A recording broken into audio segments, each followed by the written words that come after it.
decisions that I'm making based on that. Like, it just feels so freeing to get rid of stuff. And if you are struggling with keeping your house clean. Hey friends, and welcome back to another video. Thank you so much for being here. If you're new here, hello, welcome. My name is Kate. We talk all about mom life stuff. We do some foster care content, and we also talk about intentional living, intentional motherhood.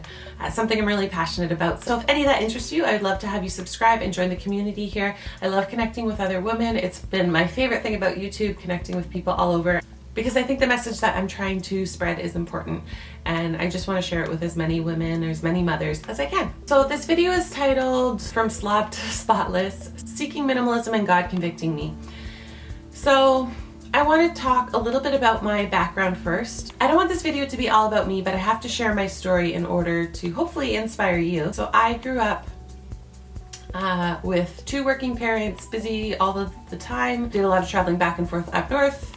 Lots of packing and unpacking. You know, I love my mother dearly, but unfortunately she passed on her cleaning habits to me, and that is kind of piles and organized chaos and lots of clutter and kind of hanging on to things and storage and, you know, kind of consuming things, and you work hard for this and you get that, and that's well done, your good job is your reward. When you work hard for something, you can purchase something. She really instilled an amazing work ethic in me, and I don't think she's paid for much since the time I was 14. I got my first job at a pizza place, always worked and started buying my own clothes, and of course, you know, as I got into makeup and all of that. And she taught me to be fiercely independent, and I'm forever thankful to her for that. So I got married, so I moved right from my parents' house with my husband. We got into our first apartment, and I was so excited to furnish it and get stuff for it. And, you know, I never lived alone, and I was responsible for keeping my room clean at home, and I had like a little basement apartment because I rented from my parents from high school till I married Greg. You know, I went from my parents to my husband, and I never really had the time to figure out, you know, my cleaning style and who I was and all of that. And I'm not complaining about that. I love that I met my husband so early in my life. We've been together since I was 17 years old. I wish I met him even earlier.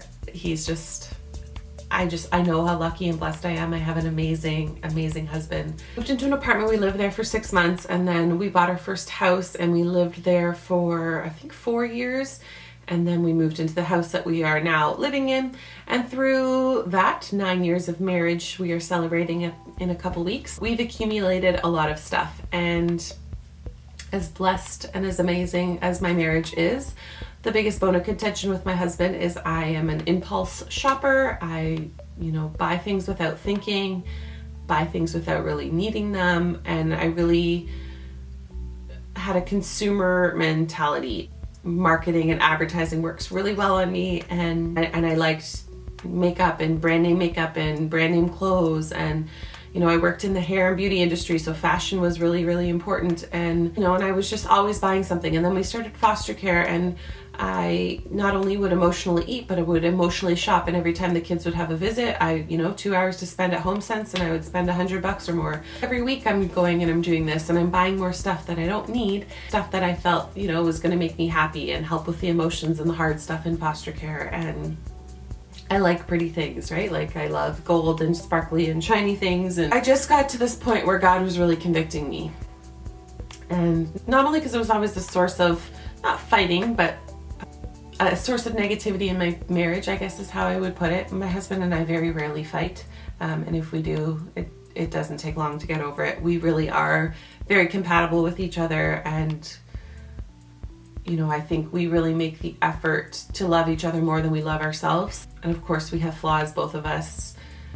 Our marriage is not perfect, but because I would be like, you're just cheap, you don't want to spend any money on anything. Like, you know, we were not eye to eye in that area of our marriage anyways.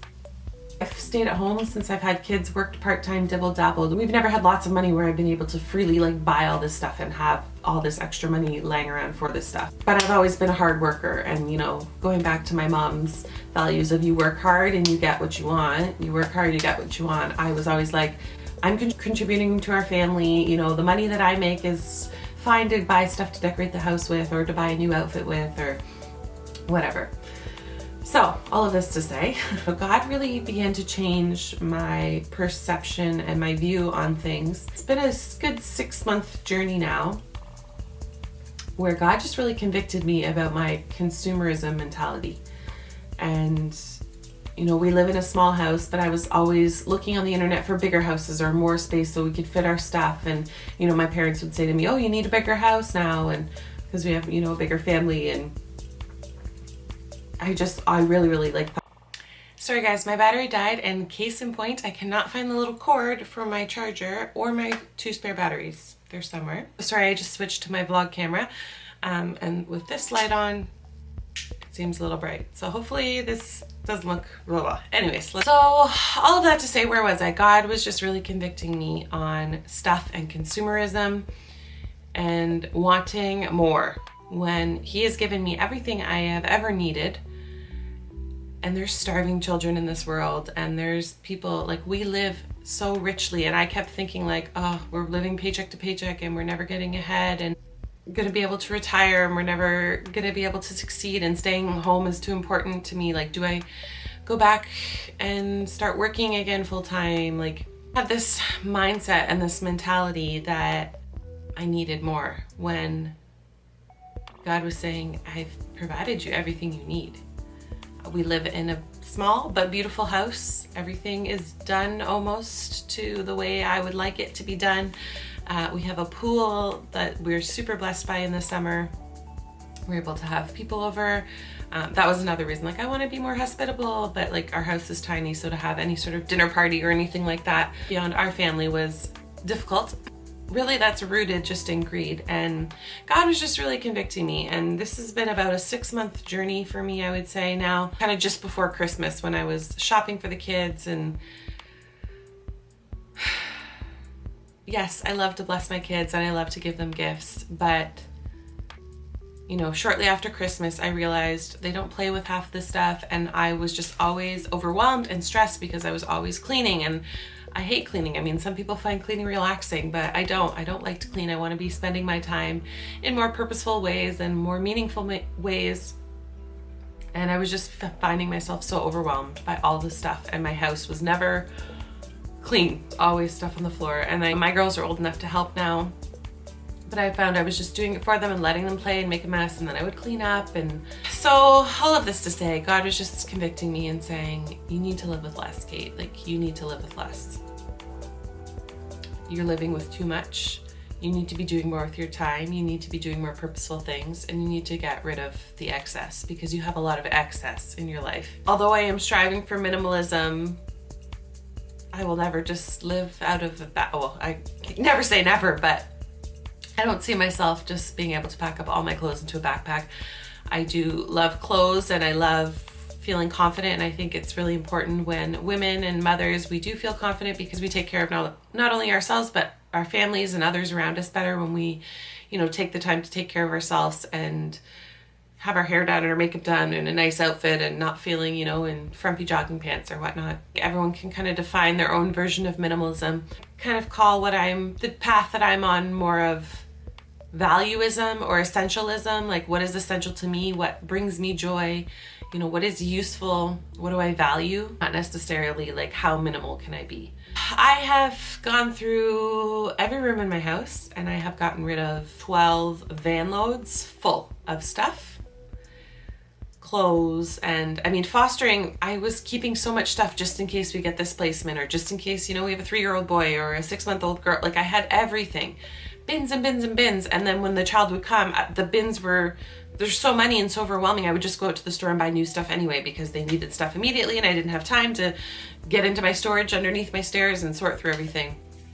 And as much as I tried to stay organized, like, I just had too much stuff. I got rid of bins and bins and bins of kids' clothes, donated them that I did not need, just in case we get another placement, right? With my new minimalist mentality, the agency covers more than enough to be able to go out and purchase clothes at the secondhand store or even new clothes. And I always have a outpouring when I do get a new placement of people wanting to donate stuff. So I just, God supplied needs more than above there. So I just got rid of all of that excess. But yeah, like 12 van loads full of stuff. And part of it was I wanted to get rid of I started with 3 pieces of furniture and now I want to get rid of 5 pieces of furniture. So I got rid of one of the girls' dressers. They had 2 tall dressers. I got rid of Marissa. She had a really big trundle bed that pulled out, right? Like when she got bigger, she would need a bigger bed. But because we don't plan on living in this house forever, we're not sure where we're going to move. Like we just didn't need this big bed right now. So we gave that to a friend. So there's 2 pieces. And then I got rid of a bookcase. I had 2 bookcases for my grandma. I don't buy a lot of new furniture. A lot of my furniture is hand-me-downs, unless it comes from IKEA. That's about the only place I shop. Crystal and china that I got for my wedding that I never use, ever. And I was like, why am I keeping all this stuff? Yeah, one day when I'm older and I want to maybe entertain, like I just, you know, I can go out and buy that then if I really deem it a need. When we have people over, it's outside. So we have, my mother-in-law bought me a set of 20 big plates, small plates, and cups, plastic cups, and I have some plastic like wine glasses and stuff. Everything else I got rid of. Decluttered my kitchen cabinets. But anyways, I know I'm rambling on about this, guys. Just feel like when I have the filter of what God really wants for my life and what's important to me, the decisions that I'm making based on that, like it just feels so freeing to get rid of stuff. And if you are struggling with keeping your house clean or organized and you're getting frustrated and overwhelmed because your house is always a mess and there's always toys and there's always stuff, like I want to encourage you to do a purge, do a good purge and be ruthless. And you know, for me, a lot of my clothes was because my weight has really gone up since becoming a foster parent and eating all of my emotions. You guys know I'm on a, well, if you've been watching for a while, you know I'm on a weight loss journey. And it's like, so I have the clothes that I wanted to fit in again. And then I have the clothes like from my highest weight. And I got rid of all of that. That was easy because I never want to be that weight again. I felt so unhealthy and blah. So that was easy to get rid of all of that. But also I've been a stay-at-home mom for 2 years now. Used to work in salons and used to teach in front of people. So I had a very professional, fashionable clothing choices that were just sitting. You know, on the day to day, I wear a lot more casual stuff now than I ever used to wear. And shoes, I got rid of 3 bags of shoes, heels. I've hardly worn heels other than a few weddings. You know, why am I keeping all these shoes that I never wear? So I'm going to be taking you guys on a little journey with me. I find cleaning videos like very oddly satisfying and they're fun to make. So I'm going to be doing more cleaning videos. So I don't know if you guys like that, but let me know. But I'm going to be doing some decluttering and cleaning and just kind of sharing with you guys how I've kind of gotten over the consumerism mindset and just trying to live a little bit more minimalist. Again, I don't really like that term because it's not minimalist.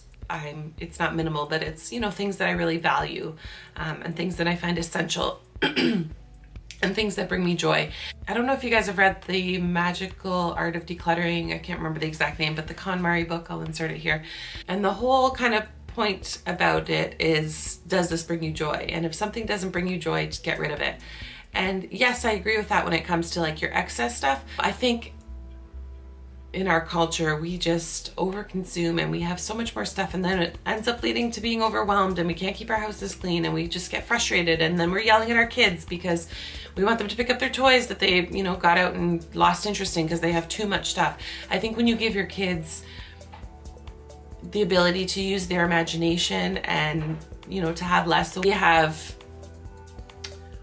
6 bins of toys, and I went from a 9-cube bookcase full of books to just 3 cubes full of books. American Girl, or the knockoff American Girl, My Life, My Generation, all that stuff. That's a little excessive in our house, but Lilia plays with it all of the time and she will play with for hours with it. So I haven't decluttered in that area, but I'm gonna work on that with her because I think it's something so valuable to teach your children as well, right?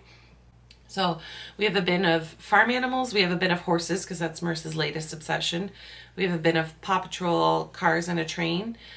We have a bin of Barbies.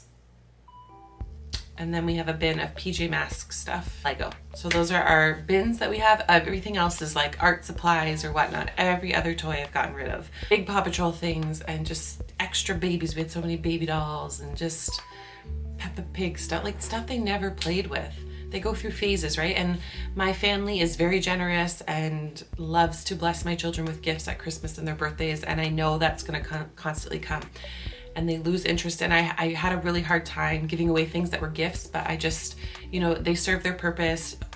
You holding on to it when it's causing you stress and overwhelm isn't doing you any good. And the person's probably You know, they're not coming to your house to check to see if they still have that doll that they got on their 3rd birthday or whatever. I think living with less and living with things that bring you value, bring you joy, that are truly important to you, I think it gives you the ability to have so much more freedom, to feel less stressed, to get down and play with your kids and not just be, you know, arguing with them to clean stuff up, like just to actually be able to get down and play. My daughter's room they've been able to keep it so clean. Oh, and my room, like I'm able to keep my house clean for once. And I say from slob to spotless in the title. It's not that I was a slob and I'm dirty, but cleaning is not my favorite thing to do. And I can, you know, go to sleep with dishes in the sink. Not that I like to, but you know, I know some people like they just can't do it kind of thing. When you feel so overwhelmed, you don't really know where to start. You kind of feel paralyzed by like, where do I start? It's so easy for your house to just get out of control. And when you have so much stuff, it's just so easy. So I just want to encourage you to declutter, get rid of one piece of furniture, you know, one toy bookcase or something big. If you feel like there's just too much stuff in your house, be ruthless with the toys, be ruthless with the clothes. You know, I was hanging on to so much stuff and it feels so good and it feels so freeing. And you know, it's the best conviction that God's ever given me, is to just get rid of stuff and live with less and live with what's important and do things that are more important. Free up your time so that you can live with more purpose and just do better things. Anyways, guys, thank you so much for watching. I know this is a little bit all over the place. And sorry again about the 2 cameras. I don't know how it's going to turn out, but thank you so much for watching. Like and share this video if you know another mom that could use this message. Consider subscribing if you're new here. I'd love to have you. Thanks for watching to the end, and I'll see you on the next one. Bye.